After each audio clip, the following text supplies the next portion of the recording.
Hello students, आज अपन पढ़ेंगे अम्लों व क्षारों के गुणधर्म। सबसे पहले अम्लों की धातुओं के साथ रासायनिक अभिक्रिया। अम्लों की धातुओं के साथ रासायनिक अभिक्रिया करवाने पर लवण व हाइड्रोजन गैस का निर्माण होता है। एग्जाम में बहुत बार प्रश्न पूछा जाता है कि अम्लों की धातुओं के साथ अभिक्रिया करवाने पर गैस का निष्कासन होता है। याद रहे, हाइड्रोजन गैस का निष्कासन होता है। जिंक एक धातु है, उसकी अभिक्रिया तनु सल्फ्यूरिक अम्ल H2SO4 के साथ करवाने पर क्या बनेगा?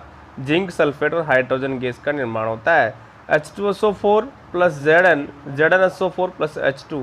यहाँ जिंक जो होगा वो हाइड्रोजन से अधिक क्रियाशील होने के कारण हाइड्रोजन को यहाँ से विस्थापित कर देगा और सल्फेट के साथ जिंक सल्फेट लवण बनाएगा और हाइड्रोजन गैस का निष्कासन हो जाता है। अब निकलने वाली गैस का अपन सीखेंगे निश्चयात्मक परीक्षण कि वास्तव में ही निकलने वाली गैस हाइड्रोजन गैस है या कोई अन्य गैस है। इसका अपन आइए करते हैं निश्चयात्मक परीक्षण। निश्चयात्मक परीक्षण, हाइड्रोजन गैस का अपन करने जा रहे हैं निश्चयात्मक परीक्षण। एक परख नली में तनु सल्फ्यूरिक अम्ल लेते हैं तथा उसे चित्रानुसार एक स्टैंड पर लगा देते हैं तथा परख नली में एक निकास नलिका को साबुन के एक पात्र में छोड़ देते हैं। अब इस परख नली में कुछ टुकड़े जिंक के डालते हैं।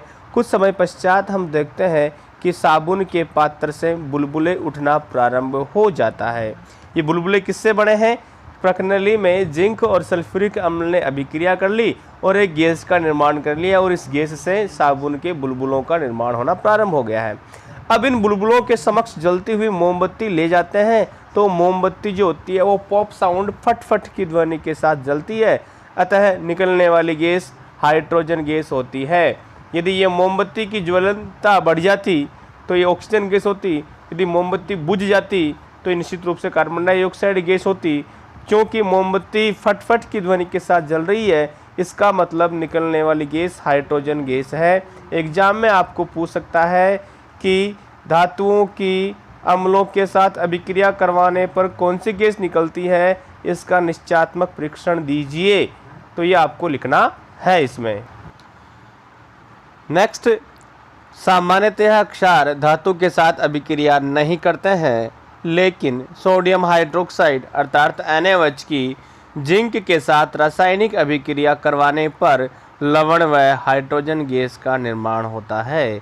Zn plus NaOH Na2ZnO2 plus H2।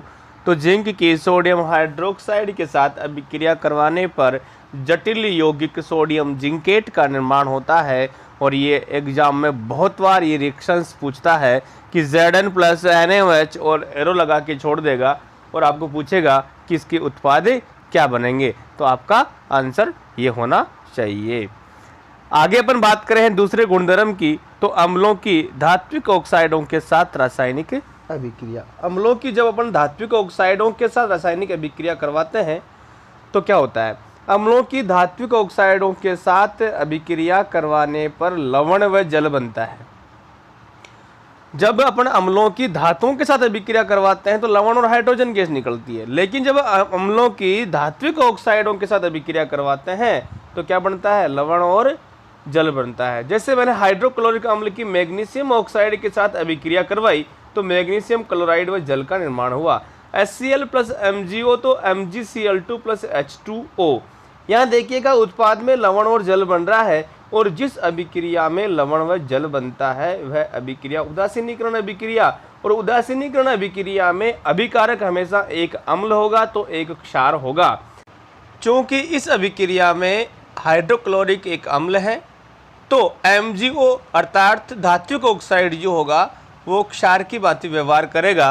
अतः धात्विक ऑक्साइडों की प्रकृति क्षारीय होती है। एग्जाम में प्रश्न पूछ लिया जाता है कि धात्विक ऑक्साइडों की प्रकृति कैसी होती है, समझाइए। तो आपको ये पूरा लिखना है और याद रहे धात्विक ऑक्साइडों की प्रकृति क्षारीय होती है। अब अपन बात करते हैं तीसरे गुणधर्म की, क्षारों की अधात्विक ऑक्साइडों के साथ अभिक्रिया। याद रहे अम्ल जो होते हैं वह अधात्विक ऑक्साइडों के साथ अभिक्रिया नहीं करते हैं। तो क्षारों की अधात्विक ऑक्साइडों के साथ अभिक्रिया, क्षारों की अधात्विक ऑक्साइडों के साथ अभिक्रिया करवाने पर भी लवण व जल बनता है। क्षार प्लस अधात्विक ऑक्साइड तो लवण और जल बनता है। जैसे मैं उदाहरण लिया, कैल्शियम हाइड्रोक्साइड एक दुर्बल क्षार है कि कार्बन डाइऑक्साइड अधात्विक ऑक्साइड, ध्यान रहे अधात्विक ऑक्साइड, अधातुओं का ऑक्साइड, जैसे कार्बन है, सल्फर है ना, ये सारे क्या है, अधात्विक है। तो इनके ऑक्साइड लेना है तो कार्बन डाइऑक्साइड जो हो गया वो अधात्विक ऑक्साइड हो गया, के साथ अभिक्रिया करवाने पर कैल्शियम कार्बोनेट CaCO3 व जल का निर्माण होता है। ये कैल्शियम हाइड्रोक्साइड को बुझा हुआ चूना भी कहा जाता है कि अभिक्रिया कार्बन डाइऑक्साइड के साथ करवा दी तो क्या बना, कैल्शियम कार्बोनेट और जल का निर्माण होता है। क्योंकि यह अभिक्रिया भी एक क्या है, उदासीनीकरण अभिक्रिया है, अतः अभिकारक के रूप में क्या होगा, एक अम्ल होगा तो एक क्षार होगा।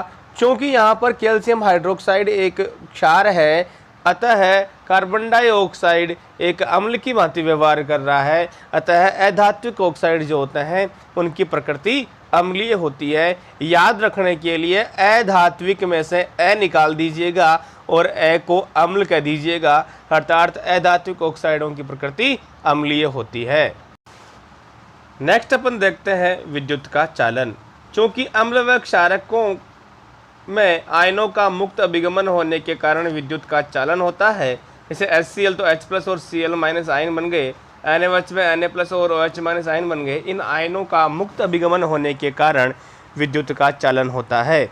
तथा नंबर 5वां गुणधर्म देखें तो अम्लों व क्षारों की परस्पर अभिक्रिया। अपन जानते हैं कि अम्ल की क्षार से अभिक्रिया करवाने पर उदासीनीकरण अभिक्रिया होती है और लवण व जल का निर्माण होता है। HCl प्लस NaOH तो NaCl प्लस H2O का निर्माण हो जाता है। अब अपन बात करते हैं अम्लों के उपयोग की। HCl, H2SO4, HNO3 आदि को खनिज अम्ल कहा जाता है। इनका उपयोग विभिन्न उद्योगों में किया जाता है। दूसरी बात, HCl अम्ल हमारे भोजन का पाचन करने के काम में आता है। तीसरी बात, H2SO4 का उपयोग सेल या कार बैटरी में किया जाता है। इसे तेजाब या किंग ऑफ एसिड भी कहा जाता है। और HNO3 का उपयोग उर्वरक बनाने में किया जाता है। याद रखने वाली बात, महत्वपूर्ण बात, HCl और HNO3 का 3:1 के अनुपात के विलयन को एक्वारेजिया या रॉयल जल या अम्ल राज कहा जाता है, जिसका उपयोग सोने जैसी धातुओं को गलाने में किया जाता है। एग्जाम में प्रश्न पूछता है एक्वारेजिया क्या है, तो आपका जवाब ये होना चाहिए। अब बात करते हैं अपन क्षारों के उपयोग की। सोडियम हाइड्रोक्साइड का उपयोग कागज उद्योगों, कांच बनाने में तथा साबुन व अपमार्जक बनाने में किया जाता है। कैल्शियम हाइड्रोक्साइड का उपयोग सफ़ेदी करने में तथा मिट्टी की अम्लीयता को कम करने में किया जाता है। और important, magnesium hydroxide milk of magnesia कहा जाता है। इसका उपयोग हमारे पेट की एसिडिटी, अम्लीयता को कम करने में किया जाता है। अगले लेक्चर में अपन बात करेंगे pH स्केल के बारे में। धन्यवाद।